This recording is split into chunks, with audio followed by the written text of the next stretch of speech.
Começa agora, Café com Política. Uma realização 96 FM e Jornal da Cidade. Seja muito bem-vindo à edição 153 do Café com Política, que tem oferecimento de Brambila, acreditando no futuro. Aqui na bancada comigo, Ricardo Bizarra. Bom dia, Bizarra. Bom dia a todos. Também João Jabor. Jabor, bom dia. Bom dia, Café. Bom dia, Ricardo. Bom dia a toda a nossa grande audiência. Kleber mandou atestado médico ou não? Por enquanto, sim. Bom, eu sou o economista Reinaldo Cafeu e recebemos hoje o cientista político Rubens Figueiredo. Ele é bacharel em Ciências Sociais, pós-graduado em Ciência Política pela USP, é diretor do CEPAC, Pesquisas e Comunicação. Integrou o Conselho de Comunicação da Presidência da República na gestão do presidente Michel Temer. É também consultor da Fundação Espaço Democrático e integra o Conselho Superior de Estudos Avançados e da Consultoria da Presidência da Fiesp. Chegou a Bauru com 1 ano de idade e aqui viveu parte da adolescência e juventude. Ele também protagonizou, na noite de ontem, na livraria Empório Cultural, lá no Boulevard Shopping, uma sessão de autógrafos do seu livro Sofrendo Feliz da Vida, Alegria e Angústia de Ser Brasileiro. Prazer em recebê-lo aqui, meu caro Rubens Figueiredo. Bom dia para você. Bom dia, Café, Ricardo, Jabor. É um prazer estar aqui com vocês, bater um papo aqui sobre política, né? É isso mesmo. Bom, o Flávio Guedes já mandou um abraço para você. Obrigado. O Flavinho teve lá. Outro para ele. Ô Rubens, antes da gente falar de política, né? Fala um pouquinho dessa sua obra aqui, Sofrendo Feliz da Vida, Alegria e Angústia de Ser Brasileiro. Então, é um livro onde eu observei o seguinte, Café, você tem rankings internacionais de felicidade. E o brasileiro, o povo brasileiro é sempre bem posicionado nesses rankings. Tem um que ele fica em 5º lugar. E quando você compara esses rankings de felicidade com os rankings de qualidade de vida, violência e tudo que leva à qualidade de vida da pessoa, você vê que a gente fica lá embaixo. Então, o Brasil, por exemplo, o nosso IDH, que é o indicador sintético aí que mais conhecido e festejado, nós estamos em 85º lugar. 0,78 saiu a semana passada. Saiu semana passada, melhorando um pouquinho. Nossa divisão de renda é uma das piores do mundo, está entre as 5 piores do mundo. Saneamento básico no Brasil é uma tristeza. O Brasil é um país muito violento. Nós temos 2,5% da população mundial e 20% dos homicídios do mundo. Nossa população carcerária é enorme, a 14ª do mundo. E somos felizes. Então, o livro é um pouco... Eu levanto algumas hipóteses, algumas explicações de por que o brasileiro é feliz mesmo com todas essas dificuldades aí que eu citei. E é um tema, né? Inclusive, eu representei a Fundação Dom Cabral até o ano passado, é um tema que tem surgido muito nas organizações, né? Palestras, cursos, entendimento da felicidade no ambiente de trabalho, né? Que aí é outra questão, que não é ser o país feliz, mas você ter um ambiente de trabalho agradável e aqueles 8 melhores horas do dia, nos 30 melhores anos da sua vida, você ter um ambiente que te dá essa possibilidade também de ser feliz. E é fundamental, né? Embora o tema tenha sido um pouco banalizado, né, pelo excesso de coaches, tudo isso, a gente vive para ser feliz, né? E eu discuto algumas noções de felicidade. Porque uma coisa mais fácil é você estar feliz porque você está num momento feliz. Isso é fácil, né? Se você nasceu o seu filho, uma festa de aniversário, você casou, então arrumou um emprego novo, foi promovido. Então, isso aí é fácil ser feliz. Tem um outro tipo de felicidade, que é a felicidade que você está feliz sem saber direito. Por quê? Não tem, a gente fala, viu o passarinho verde, não fala isso? Uhum. Então, tem aquela música do Chico, Me Pego Cantando Sem Mais Nem Porquê. É um outro tipo. Tem a felicidade dopamínica, que você dá perspectiva de acontecer alguma coisa bacana com você. E tem essa felicidade que é mais, vamos dizer assim, holística, de você chegar na sua casa à noite e falar, pô, pelo equipamento que eu recebi, eu fiz da minha vida algo bacana. E essa felicidade mais completa que é um tipo de felicidade que deixa a pessoa com mais produtividade, deixa a pessoa com mais vontade de interagir com a outra pessoa e certamente mais produtivo também. Muito bem. João Jabor. Eu queria cumprimentar o Rubens pelo título, que eu achei muito sugestivo, muito feliz, feliz, né? E também muito criativo, né? Sofrendo feliz da vida, a alegria e a angústia de ser brasileiro, vale a pena repetir, não é? E eu vi que numa palestra ou num debate sobre o livro na Associação Comercial em São Paulo, lhe perguntaram, né? Mas por que o brasileiro é assim? E você falou uma frase que me chamou a atenção e que eu acho que ela tem uma profundidade. O brasileiro é herói de si mesmo. Eu intuí, mas você pode me desmentir ou explicar, que isso quer dizer o seguinte, que o brasileiro se vira como pode, com a sua força, com a sua energia, com a sua disposição, mas que não acredita em instituições, não acredita muito no Estado, enfim, não acredita no coletivo e segue em frente. Eu gosto muito de conversar, né, com as pessoas. E o brasileiro é um povo muito pobre, muito pouco escolarizado, mas é um lutador. Ele vive em paz, mas ele vive em luta para poder sobreviver. Então, quando eu falo que é um herói de si mesmo, fazendo a pesquisa para o livro, conversando com as pessoas, então você tem um barman lá de São Paulo, ele veio do Nordeste naquela banheira de nenê com 6 meses de idade. Chegou aqui, não conhecia, a família não conhecia ninguém. E esse pessoal tem que fazer sua vida num lugar hostil, que eles não conhecem ninguém. E esses são vitoriosos, eles são heróis. Porque o brasileiro, em geral, ele nasce sem condições sanitárias adequadas. Ele nasce ganhando muito pouco. Os pais são muito humildes, eles moram em casas que não são bacanas.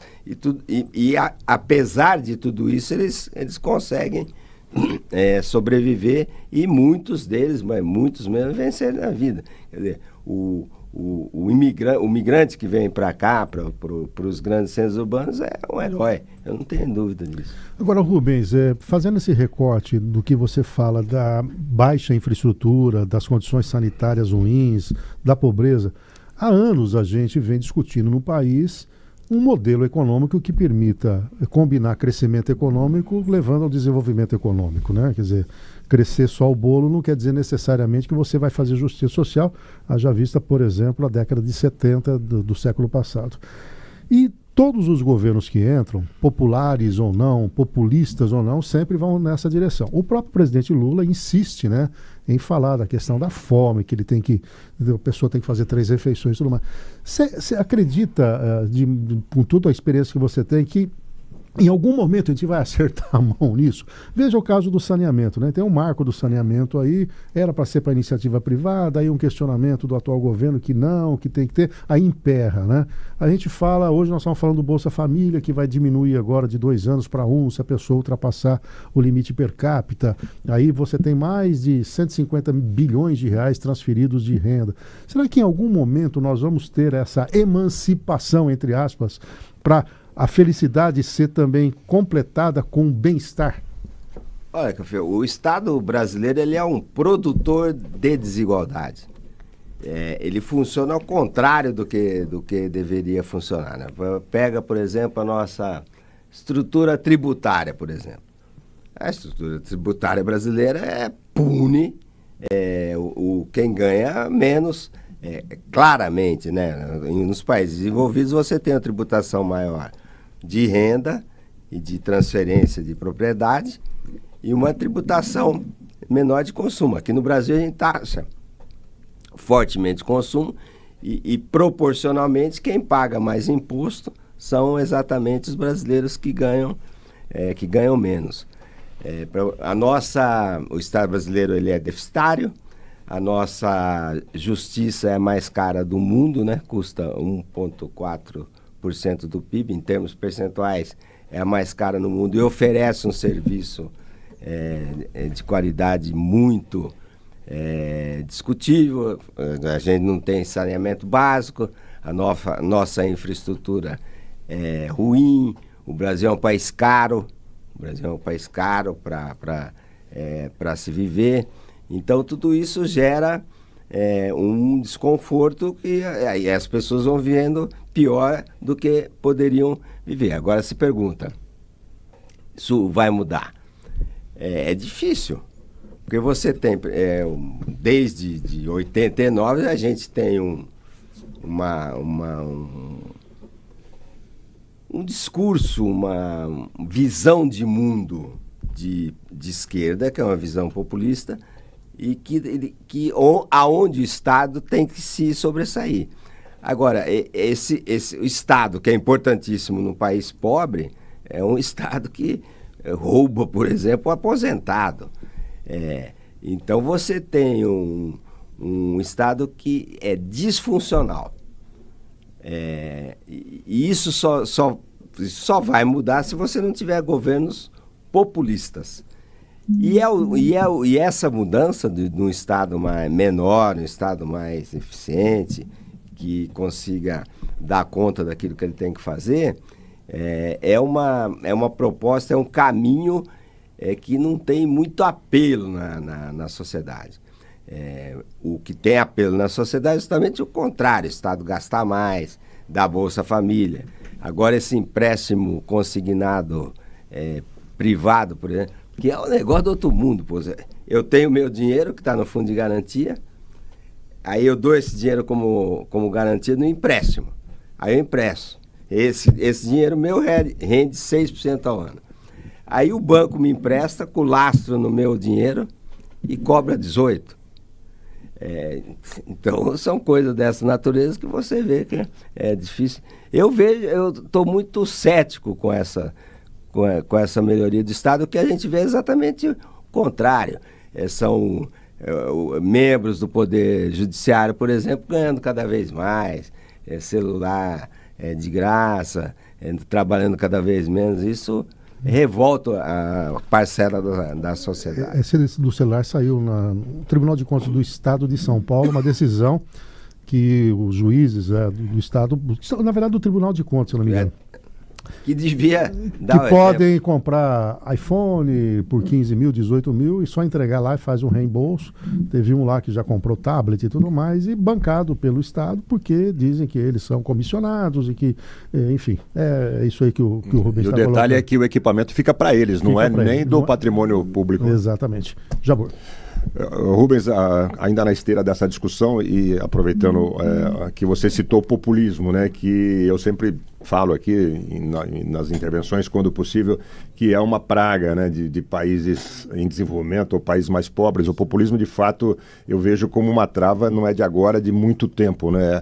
Essa cultura de se buscar um salvador da pátria, de se buscar um Messias, não estou me referindo ao Bolsonaro, que tem Messias no nome, mas necessariamente, mas é também um populista, como Lula é um populista, e a gente está nessa ciranda, né, de entra um, sai outro. Nitidamente há um grande movimento, uma ascensão do conservadorismo no Brasil, já desde, 2015, 2018, principalmente, quando o Bolsonaro ganhou a eleição. Mas depois, em seguida, vem o populismo mais à esquerda, com Lula, né? E a gente não vê uma perspectiva, como você mesmo falou agora há pouco. Por tudo que você está analisando do quadro atual e das eleições presidenciais que já estão se desenhando, vê alguma perspectiva de se romper essa dicotomia populista? A sociedade brasileira vive com duas ideias muito fortes, né? A ideia do populismo de esquerda, que contagia principalmente o eleitorado muito pobre, esse que ganha perto do salário mínimo, que vive com essa dificuldade. E uma outra ideia, que é a ideia de direita, do perfil mais conservador, que vê a economia de forma mais liberal. O jovem ficaria onde aí, Figueiredo? O jovem, ele é majoritariamente de centro. Você tem dois tipos de jovem, né? Você tem o jovem o universitário, esse é uma tendência à esquerda. Mais à esquerda. E você tem o jovem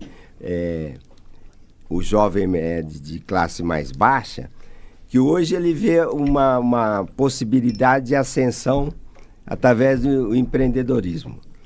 E isso é uma mudança cultural de dimensões expressivas, porque você abdica de ser sustentado pelo Estado e você vai brigar no mercado para ter sucesso pelas suas características pessoais, por aquilo que você pode empreender e crescer sozinho.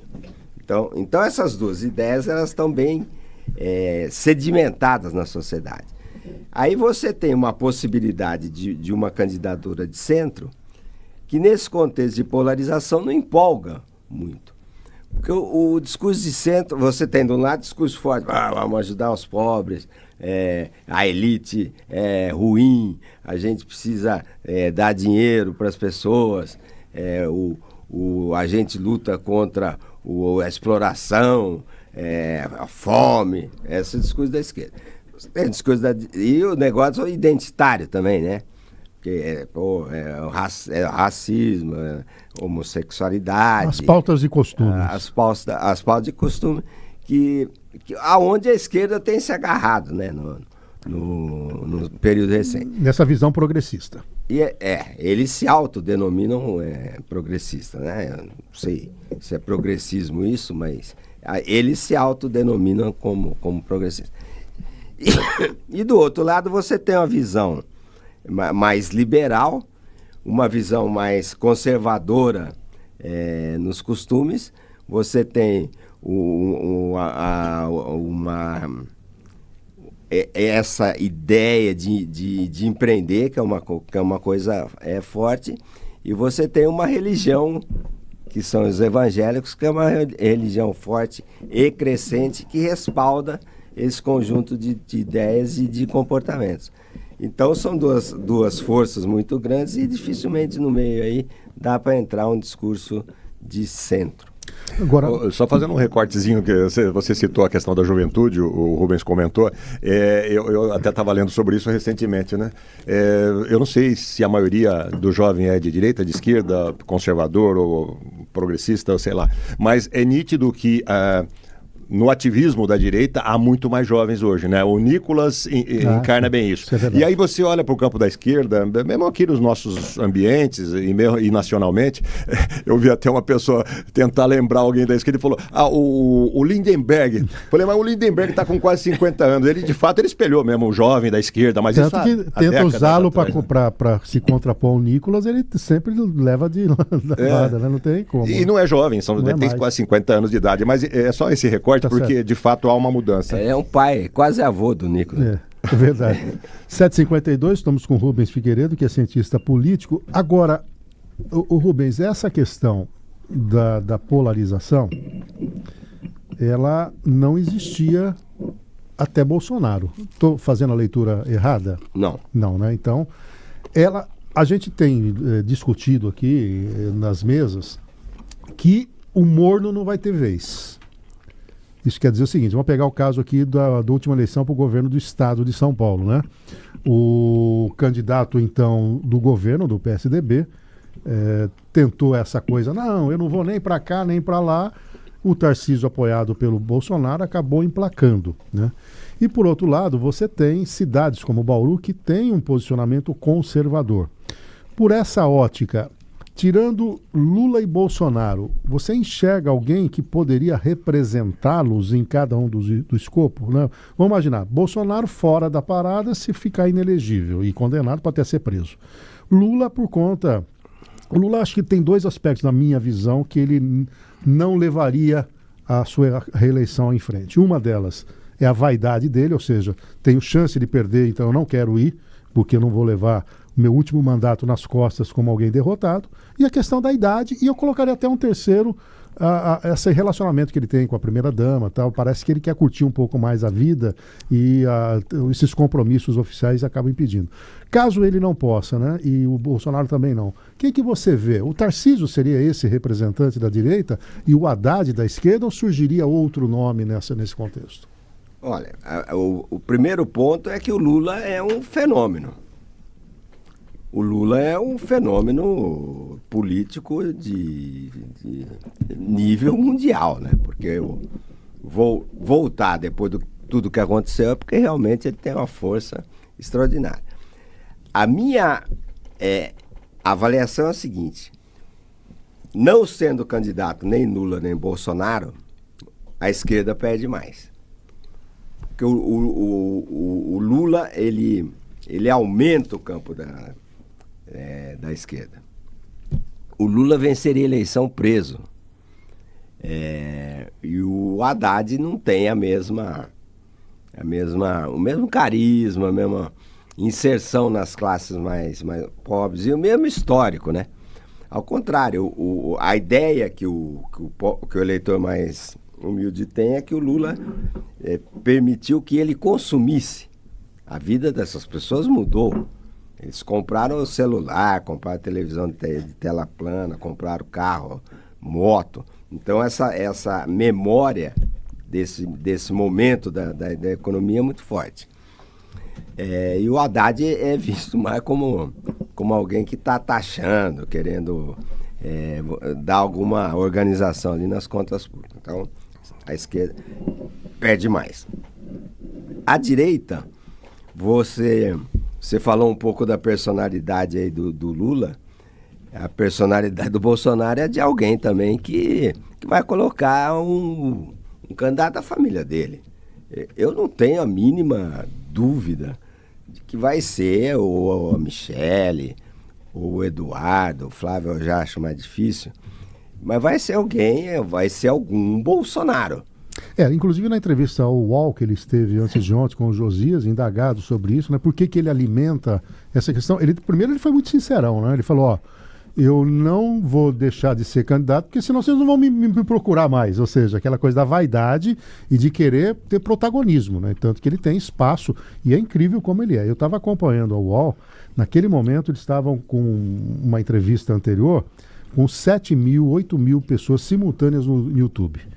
O Bolsonaro entrou, foi para 10 mil, 12 mil, no pico chegou a quase 30 mil pessoas. É impressionante, né? Como ele dá audiência. Aqui na Ouro Verde, Bauru, chama Ouro Verde Brasil, ele está com frequência, a audiência vai lá para cima no YouTube quando o Bolsonaro entra. Então ele tem essa questão, mas só para confirmar o que você está falando, né? Ele vai alimentar isso e ali, quando ele foi indagado, ele deu também um pouco essa pista. Falou, falo muito da minha mulher, né? Ela é uma evangélica, tem um bom trabalho, quer dizer, antes ele dizia, ela não tem preparo, ela não deve chegar lá. Então, eu acredito também, como você, que aí alguém do clã Bolsonaro seria mesmo ali o sequenciado, né? Deve ser o indicado.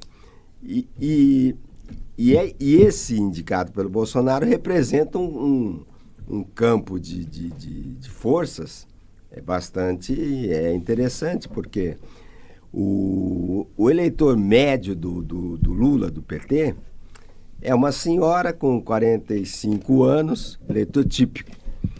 45 anos, cheio de filho, que ganha mal, que não tem escolaridade e mora numa cidade pequena do Nordeste. O eleitor típico do Bolsonaro já é alguém que está no mercado de trabalho, que vive nos centros maiores, que ganha de 5 e 10 salário mínimo, e que tem capacidade de verbalização muito maior do que o eleitor do Lula.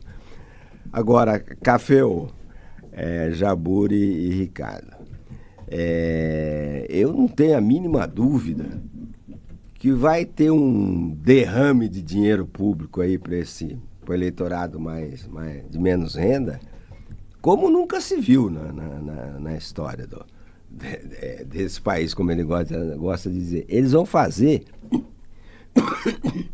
o que for preciso para ganhar essa eleição. Para resgatar a popularidade. Para resgatar a popularidade e ganhar a eleição. O Lula só não vai se ele vir que ele tem chance de de perder.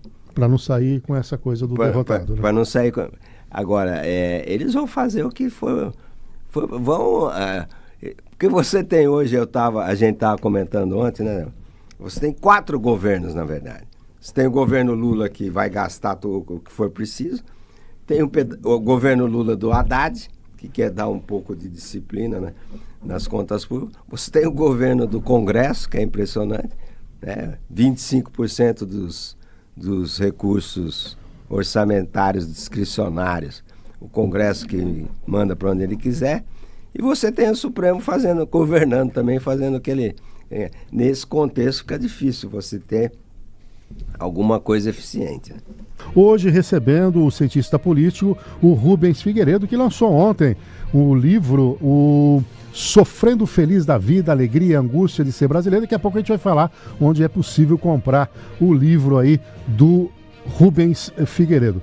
Ô Jabor, vamos fazer um recorte aí. Nós temos, né, e aí já direcionando a pergunta para o Rubens, nós temos aí uma interferência, vamos dizer, né? E você acabou de relatar os 4 governos que nós temos, né?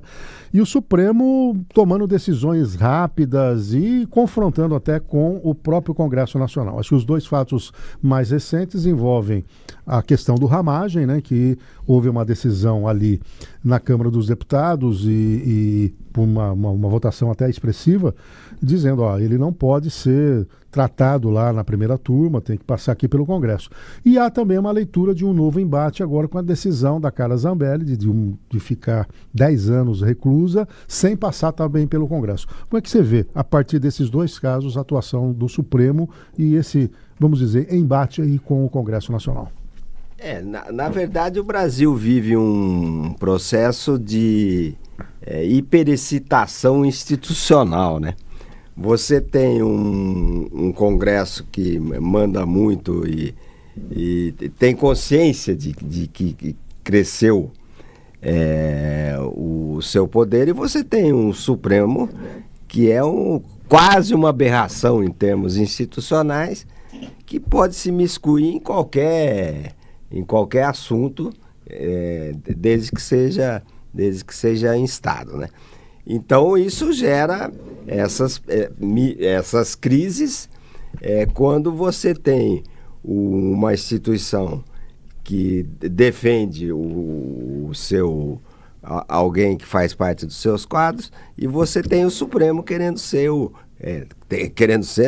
sendo aí o grande, que dá a última palavra, né, em todos esses acontecimentos.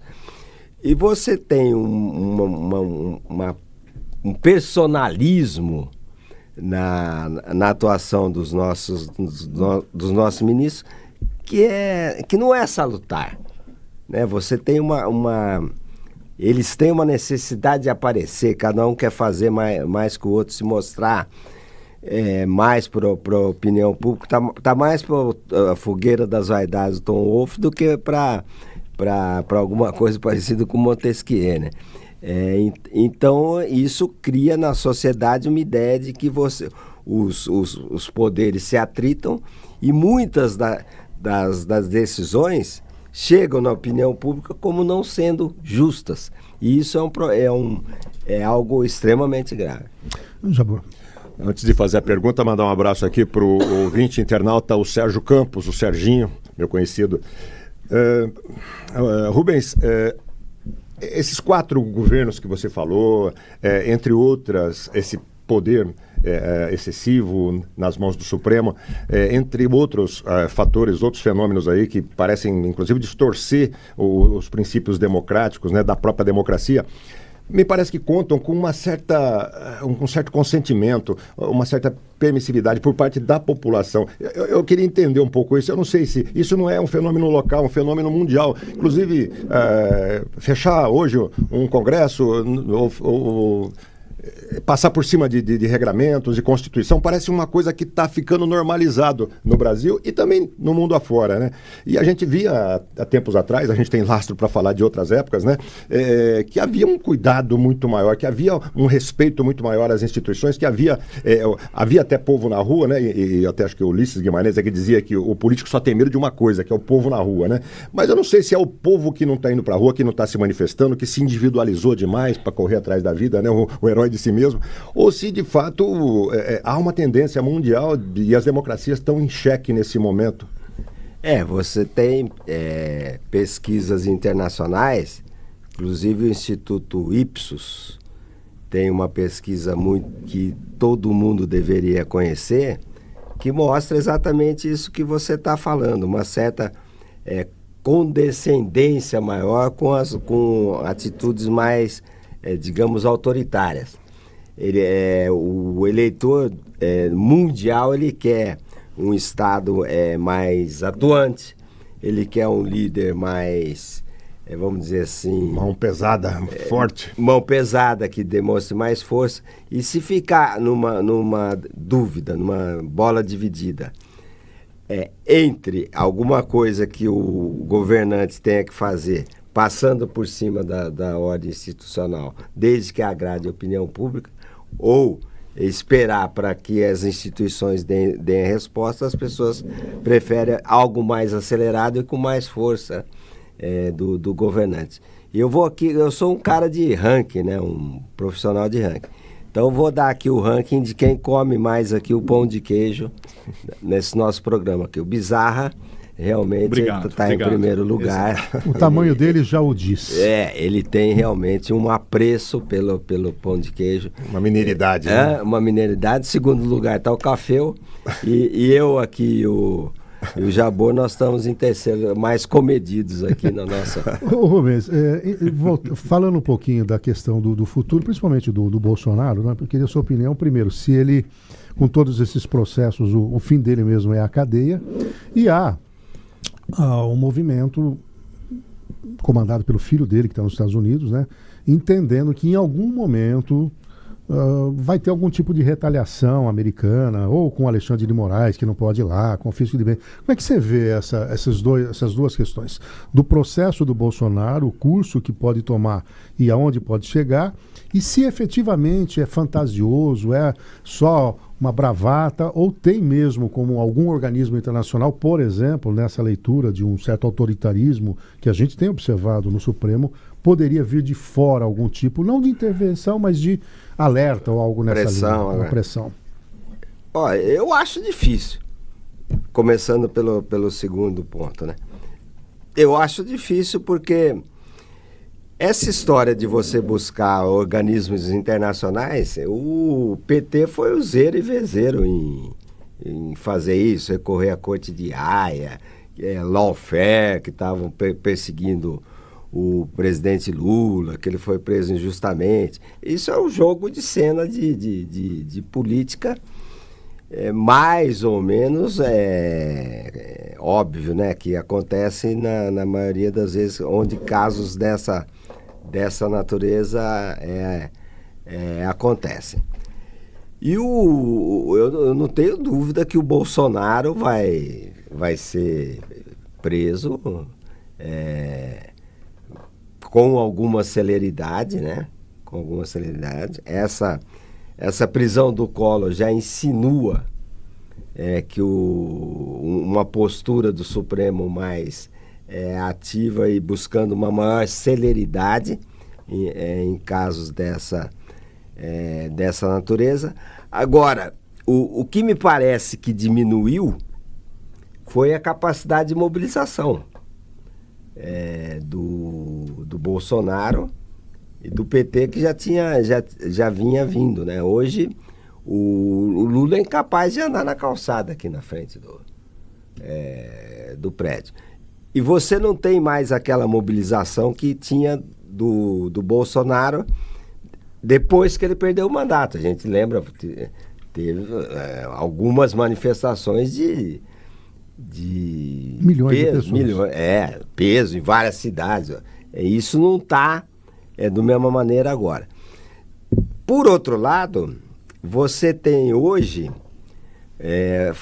o Brasil é o país que mais tem influenciadores digitais no mundo. Nós temos mais de 10 milhões de influenciadores com, no mínimo, 1.000 seguidores. Isso é uma massa de... Fora os grandões, os tubarões. Então, a sociedade ela tem a capacidade de se expressar que antes não tinha. Agora, uma coisa, é muito cômodo você pegar o celular e teclar. E o custo de participação política é um custo pequeno. Quando você sai de casa, bota uma camiseta, vai para a rua para manifestar aquilo que você pensa, o custo é maior e a mobilização tem que ser... A vontade da pessoa se mobilizar é muito maior do que você dar 2 ou 3 tecladas no celular. A direita é muito mais ativa aqui no celular. Aquele Nicolas, você não tem ninguém na esquerda que chega perto de 200 milhões de views num vídeo. O Nicolas é um fenômeno nesse aspecto. Né? Ele teve 1,5 milhão de votos, né, usando basicamente as redes sociais. Né? O Lindenberg foi bater com ele e teve... 30 mil. Você não acha que essa saída um pouco da direita das ruas tem a ver com o 8 de janeiro, um pouco de medo de ser identificado e pelas penas, na minha ótica, bastante rigorosas, né? 14 anos de prisão, isso não pode ter inibido um pouquinho esse que fazia caravana, que chamava o ônibus, né? Nós temos aqui em Bauru uma refugiada, né? Que organizou só um ônibus para ir para Brasília, ela foi condenada, se não me engano, a 12 anos de prisão, ela está na Argentina Fátima hoje. Fátima Plett. Um ponto é que o Bolsonaro, presidente da República, é uma coisa, ele não presidente é outra, né? Então ele tinha uma capacidade, motocicleta, lembra? Né? Era uma capacidade de mobilização de quem está no governo e tá forte. Sem dúvida, essa rigidez do Supremo também desestimula. E também eu acho, Cafeu, que o eleitorado bolsonarista é mais escolarizado, na média. E as pessoas perceberam que o Bolsonaro está fora do jogo. Então, isso também não vamos... É a mesma coisa que a final do seu time não vai jogar, não jogarão os 3 principais jogadores. Então, é alguma coisa que não chega a ser muito... estimulante para as pessoas irem para a rua. Rubinho, esse PL, projeto de lei da anistia que tramita no Congresso, é uma das polêmicas nacionais. Gostaria da tua opinião. Contra, a favor, ou você acha que tem que haver um meio termo aí, por exemplo, uma redução de penas, ou não se fala nisso?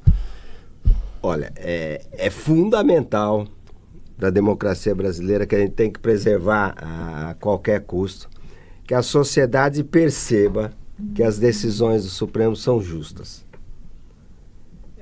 Uma sociedade que acha que o Poder Judiciário é injusto, está perseguindo, é uma sociedade doente. Então, a responsabilidade que o Supremo tem nesse caso é algo que tem a ver com a preservação da nossa democracia, que nós tivemos trabalho para colocar de pé e precisamos preservar a qualquer custo. A opinião pública, ela precisa acreditar que está sendo feita justiça.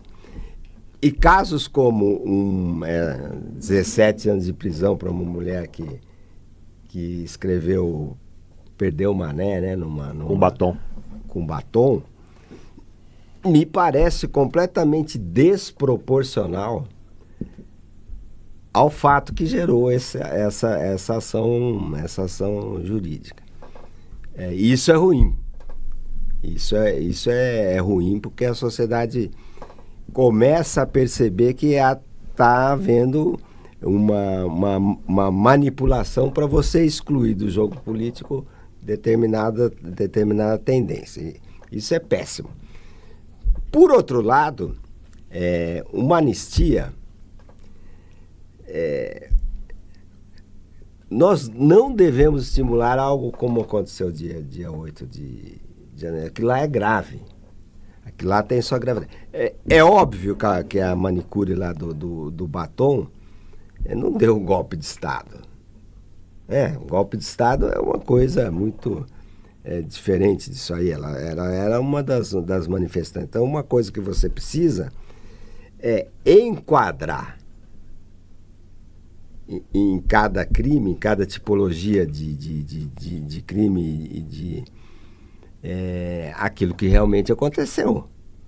Então você não pode incutir 8, 9 crimes em uma pessoa humilde que estava lá se manifestando. Mesmo porque já tinham precedentes, como a própria invasão do MST e outras que também não tiveram Ficou no limite das manifestações, né? Então, é achar o ponto do doce, né? É você não desestimular esse tipo de... Penalizar de alguma maneira. Penalizar com justiça. Acertar a dosimetria dessa questão. Para a gente finalizar, falando do futuro do Tarcísio. Pela sua leitura, né, que eu também compartilho, o Bolsonaro não vai largar o osso, a não ser que ele seja preso já imediatamente, aí fique fora de combate, mas enquanto ele estiver em liberdade, não tiver uma sentença final, e também entendo, como você, que ele deve colocar alguém do seu clã. Só que o Tarcísio, a gente sabe que ele é o mais... o preferido, né, tirando a família Bolsonaro, a Michelle e tal, para ser o sucessor. E o Tarcísio também sabe que ele tem uma reeleição quase que garantida no estado de São Paulo, a não ser que ele faça alguma lambança de hoje até o ano que vem, que dificilmente vai acontecer. No imaginário do Tarcísio, como é que fica isso para você? Sigo aqui a minha vida, fico na expectativa, como é que lida, né, alguém que está nessa posição dele, que pode subir um degrau, mas tem no degrau que ele está agora uma certa garantia? Então, Café, é no fio da navalha, né? Bem no limite. Por quê? Se o Tarcísio tem o apoio do Bolsonaro, é o candidato do Bolsonaro, é fortíssimo. É um player com muita chance de... Mas aí colocaria em xeque esse raciocínio que o Bolsonaro ele queria levar até o fim, né? Isso. Então, vamos duas situações. Uma situação que eu reputo pouco provável seria o Bolsonaro falar: o meu candidato é o Tarcísio. Aí, é um candidato fortíssimo. Você teria uma guinada para o centro, não através do eleitorado, através do candidato. Então você teria um político, que é um político mais palatável, né? Eu brinco, falo, ele faz as refeições com talheres, é algo que a sociedade encampa, vamos dizer, o eleitor mais civilizado encampa com mais facilidade. Então, essa é uma possibilidade pouco provável. A segunda é você ter alguém, um Bolsonaro, Michele, alguém da clã, e você ter um candidato de centro, que não seria o Tarcísio, porque ele tem a reeleição garantida, o segundo cargo mais importante da República. Então, aí, na minha opinião, as pesquisas mostram que daria o Bolsonaro contra a esquerda, e aí se juntaria com o centro depois no segundo turno. Então, essa é a minha leitura. Mas o mais importante é que a sociedade, o eleitorado tem dois lados bem definidos, e o que sobra para o centro, quando você faz pesquisa, você faz... Porque é uma sociedade também, uma sociedade de raiva, né? Então o sujeito vota, é interessante, o sujeito vota no Bolsonaro, 10% porque gosta do Bolsonaro, 90% porque tem raiva do Lula. Você falou ontem, não é o eleitor, é o rejeitor, né? Nós temos... uma eleição. E o contrário é verdadeiro também. E o contrário é verdadeiro. Então, eu conheço muita gente que votou na Simone Tebet e nesse raciocínio. Eu não quero o Bolsonaro, mas também não quero o Lula e foi para cima. Então ou você não quer o Lula, vota no Bolsonaro, você não quer o Bolsonaro, vota no Lula, você não quer o Lula e o Bolsonaro, vota no centro. E aí o centro fica pequenininho. Porque 45, 40... sobra 20%, 15%, e o centro vem com... Bom, pela sua leitura, o Tarcísio tende a ser candidato à reeleição, né? Ainda mais agora o Kassab apoiando, trazendo Eduardo Leite para o PSD, né? E cria um fato novo, né? O Kassab é o grande cacique aqui em estado de São Paulo, quer dizer, ele não faria esse movimento apoiando Eduardo Leite, que tem pretensões nacionais, sim, né? Para simplesmente figurar, a não ser que o Senado seja o caminho do Eduardo Leite lá no Rio Grande do Sul. O Kassab é um gênio, né? Ele resolve um problema regional, né? O Rio Grande do Sul é um estado politicamente importante, pode ter o Eduardo Leite como senador, ou pode ser o candidato à presidência. Muito bem. Rubens Figueiredo, fala rapidamente pra gente, Rubens, um minutinho aí para onde que a gente pode encontrar o seu livro, no site, Sofrendo Feliz da Vida, Alegria e Angústia de Ser Brasileiro. No site da Livraria da Vila, que é só clicar lá e procurar Sofrendo Feliz da Vida. É bem bacana, tem fisicamente aqui no Empório Cultural, né? Aqui no Empório Cultural aqui em Bauru. Em Bauru. Só para um ponto do livro é que o brasileiro não se leva muito a sério, né? A gente adora fazer piada sobre a gente mesmo. E aí tem algumas frases lá bem bacanas. Uma é que o Brasil tem um grande passado pela frente. E como diria o Malan, até o passado é incerto. Até o passado. E tem uma do Cássio Casseb, que é espetacular. Fala assim: o Brasil é um país interessante. Você fica 15 dias fora, muda tudo. Você fica 15 anos fora e não muda nada. Muito bom. Rubens Figueiredo, obrigado pela sua participação. Ele que é cientista político. Jabor, um abraço para você, bom fim de semana. Um abraço, obrigado e vamos em frente. Vamos em frente. Bom, nós voltamos com o Café com Política na próxima sexta-feira, às 7h30 da manhã. Na segunda-feira, eu e Bizarra voltamos no Cidade 360 e amanhã, sábado, como eu gosto de trabalhar, estarei ao vivo aqui às 7 da manhã no Economia 360. Eu recebo o Douglas Duarte, ele que é da Euro 17, a gente vai falar como é que as aplicações financeiras mudaram aí com esse aumento da taxa básica de juros, além de conteúdo de economia, o mercado financeiro imperdível. Amanhã das 7 às 8h30 da manhã. E anota aí, 5 de junho, apoio da 96 FM e também do Jornal da Cidade. Traremos para Bauru Maílson da Nóbrega, uma palestra para falar de cenário econômico, parceria também com a Ordem dos Advogados do Brasil.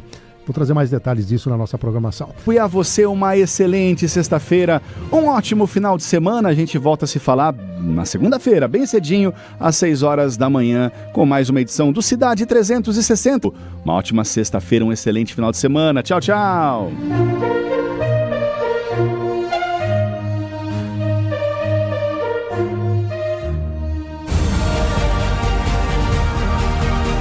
Você ouviu Café com Política. Sua dose semanal de informação e opiniões aqui na 96 FM e nas multiplataformas do Jornal da Cidade.